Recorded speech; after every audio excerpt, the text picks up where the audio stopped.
আমাদের সমাজে কিছু মানুষকে পাওয়া যায় যে মানুষগুলা বলে যে সকল ক্ষমতার উৎস হচ্ছে জনগণ। কথা কয় না, আছে না বলে আমাদের বিশ্বাস হচ্ছে সকল ক্ষমতার উৎস জনগণ। কিন্তু আমাকে বলেন তো, সকল ক্ষমতার উৎস জনগণ নাকি আল্লাহ? আর জোরে বলেন কে?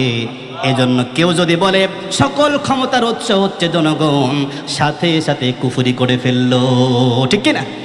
কারণ আল্লাহ রাব্বুল আলামিন কোরআনুল কারীমের মধ্যে বলেন আন্নাল কুওয়াতা লিল্লাহি জামিআ। আল্লাহ রাব্বুল আলামিন বলেন সকল ক্ষমতার একচ্ছত্র মালিক হচ্ছি আমি আল্লাহ, ঠিক কি না? সকল ক্ষমতার মালিক কে? আর জোরে চিৎকার করে বলেন সকল ক্ষমতার মালিক কে? আমার আল্লাহ। আচ্ছা, আপনারা জনগণ, আপনাদেরকে বলা হচ্ছে আপনারা হচ্ছেন সকল ক্ষমতার উৎস, সকল ক্ষমতার উৎস আপনারা। তাহলে বলেন তো, এইখানে যদি কয়েকটা ঘাপু ব্যাংক ছেড়ে দেওয়া হয়, আপনারা থাকবেন এখানে? হ্যাঁ, লাফালাফি শুরু হয়ে যাবে না? সব বাদ দেন, একটা শুধুমাত্র ছোট্ট একটা রাসেলস ভাইপারের বাচ্চা যদি এখানে ছেড়ে দেওয়া হয়, থাকতে পারবেন আপনারা? হ্যাঁ, কয়েকটা ভীমরোল ছেড়ে দিলে থাকা যাবে?